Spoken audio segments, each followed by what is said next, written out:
little bit of a recruiting update. We are officially in the dead period now for the class of 2026, and it's an eventful June for a lot of most schools, basically, as far as official visits go and things like that.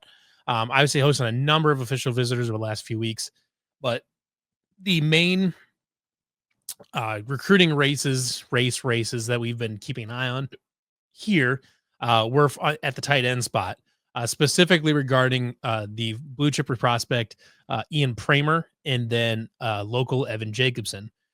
So Evan Jacobson visited a week ago, a week ago today, actually. And then Ian Pramer visited the weekend before. Since then, Ian Pramer has committed to Notre Dame, which is the whole situation was fascinating because up until the last minute, it was thought to be Iowa State, Kansas State, and Notre Dame in play for Ian Pramer. And then the morning of that he was giving his commitment, which nobody knew exactly when the commitment was coming, but it all happened really pretty quickly. First thing in the morning, I think it was Wednesday last week.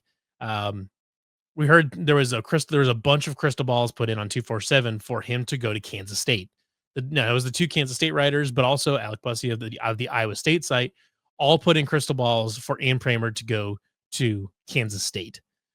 And then a few hours went by, and it seemed still like it was going to Kansas State, but not quite there. Then, kind of out of nowhere, Pramer commits to Notre Dame. Now, it was always thought that Notre Dame was a strong contender for Pramer. At least up through the last couple weekends of visits. But the thought was that he would stay in the Big 12 to stay a little bit closer to home. But Notre Dame is Notre Dame. They have a strong tight end tradition, things like that. So it made sense that Notre Dame would be in competition.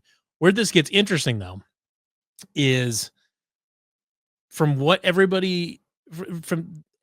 people know about the recruiting situation, because Evan Jacobson has been upfront that it's Iowa State, Notre Dame, Texas A&M, and it's believed that Stanford is still in the running in some capacity. Now, we'll talk about him in a second here because there's some other things going on with him. But Notre Dame was thought to be Iowa State's biggest competition for Evan Jacobson. Obviously, Evan Jacobson's the Waukee native, four-star tight end. His brother played basketball, or started playing basketball at Nebraska, but then his brother, Michael, eventually transferred to Iowa State, finished out the rest of his basketball career at Iowa State. And then after graduating and playing in Europe for a couple of years, he came back and has actually forged himself a multi-year stint in the NFL as a tight end. So that's kind of an interesting situation there. But Notre Dame has already taken two tight ends for this class now. Now, in the I don't know, widely known, but the general belief is that Notre Dame was planning on taking two tight ends this class, and just taking two. They've got two now. Now, if Michael Jacobson wanted to commit as a third tight end, maybe Notre Dame takes, maybe they take him. They're not as, hungry for blue chip talent as, like a program like Iowa State is, where you don't get a lot of blue chippers necessarily. So maybe they take him just on the basis of him just being a talented player. Or maybe they are done taking two, or maybe Evan Jacobson decides that, they've already taken two tight ends this class, and they've already got guys there too. That's a lot of people to fight through. So there's a few different ways to look at this, but I think in general, Notre Dame now having two tight ends in the class helps Iowa State, because I think that makes the conversation for Evan Jacobson a little bit different, because now he, right now with Pramer being out, and he is the crown jewel of the tight end group of the class, and arguably of the entire class, especially now that Jett Thomalla is gone.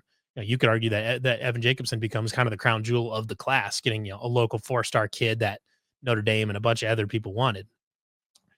So maybe that factors into that decision as well. The other thing we have heard about Evan Jacobson is that he has an interest in playing basketball in college as well as football, like as a two-sport athlete. Not that he would play basketball instead of football, but he would like to try to potentially play football and basketball. Now, Notre Dame's basketball program is struggling right now. I don't know if the quality of the basketball program matters a ton or not. If it does, that obviously bodes well for Iowa State. Iowa State basketball's in a great place, and they believe that Iowa State is a program that can be um, contending for Final Fours and national championships and stuff like that in the future.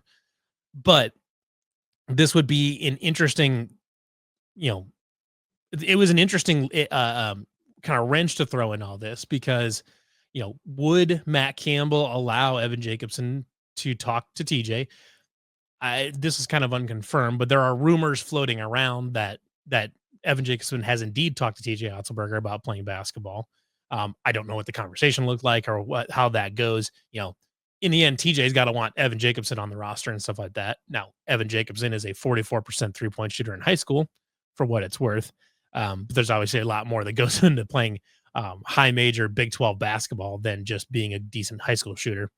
But you know, I think the possibility is interesting if Matt Campbell's open to it and TJ's open to it, and Evan thinks he can handle the workload and can continue to be good at improve at both sports, because I think football is probably his long term play, as far as maybe potentially trying to be a professional at something.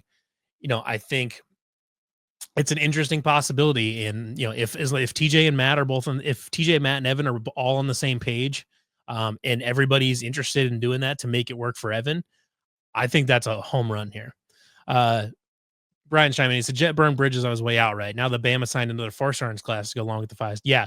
So the funny thing about Jett Thomalla is that just a couple days ago, Alabama took the commitment of another 4-star quarterback. Now keep in mind that Jett was already committing to a program that this coming season, this year they have a 5-star a 5-star true freshman quarterback for the 2025 season.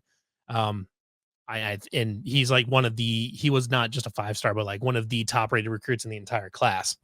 And so now not only was he committing to a program behind that, but now he also has another 4-star quarterback in his commitment class at Alabama. Maybe Alabama was upfront with him about that. I don't know. But if I were Jett and I was thinking I had a shot at, going to Alabama and potentially competing for a starting job here, in a couple years, and now you have another 4-star quarterback that's got put in the same room with you, I would feel not as good about that decision. Now, as Brian alluded to, Jett did kind of burn some bridges on the way out. He didn't, come out, and obviously he didn't come out and just say, Iowa State sucks, Alabama's better. But he did say, like, getting able to compete with the best in the country and guys that, hey, that, you know, can compete in the playoff and all this or whatever, you know, loosely stating that he was disappointed with who he was going to be playing with at Iowa State and wanted to go play with the best of the best at Alabama, which you can't necessarily blame a kid for wanting to go play with, play for Alabama. I mean, they're Alabama.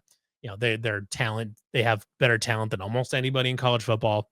Um, you know, it, they're Alabama, but Iowa State is not a G5 program. They're not Kent State or Akron or something like that, where they're down the dumps and you're talking about, going from, low G5 to playing with some NFL talent. It's going from a school near the top of its conference in the Big 12 to Alabama. It's not nearly that big of a jump.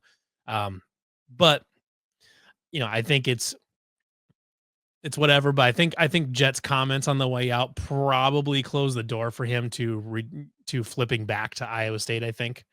I also think that would probably leave a little bit of a bad taste in the mouth of some people, where, Jett was quick to flip to leave to go to Alabama, and then the second something didn't go his way, he wants that safety net to flip back.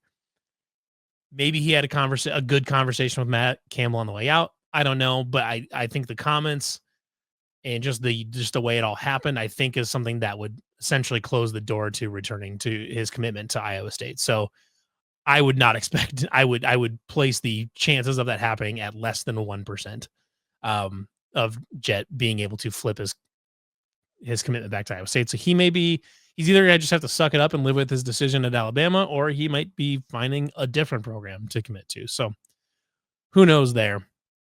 Um, and this is a comment. So Brian, I'm here with another heater comment. Um, if Jacobson can handle playing Otzelberger basketball and Campbell football, it's more impressive if he is standing than Travis Hunter playing both ways. So I brought this up a little bit last week, but I do think this is a relevant point because football is football. Obviously, it takes a great toll on the body, and you need the offseason to recover and all of this.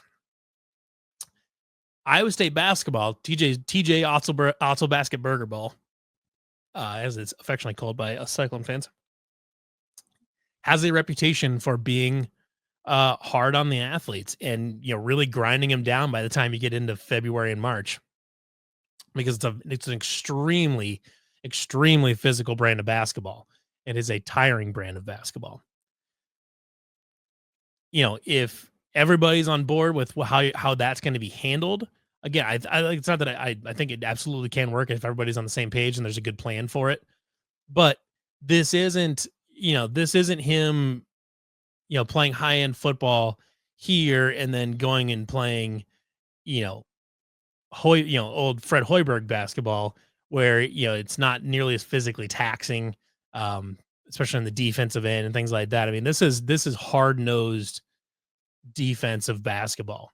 So is there a concern that, let's say he gets a little bit banged up during the football season that, when it comes to basketball that he, does what he needs to do to be a contributor for the basketball team, but isn't able to recover from football season until April. And then does that put him behind for spring football? Does that put him behind for summer workouts? I mean, that's the risk you run with any multi-sport athlete or any in the case of Travis Hunter, a two-way football player, is that just more exposure to more things opens up more opportunities for injury. That's not That's not a revolutionary thought or anything like that. But that's obviously the concern. Now, if you have like a two-way player in football, that obviously takes great stamina to play during the football game, but you still get a rest during the offseason and things like that. And you can manage that a little bit. Um, Basketball is a little tougher. You got to manage. Especially with a TJ Otzelberger team, you got to manage your wear and tear and all that.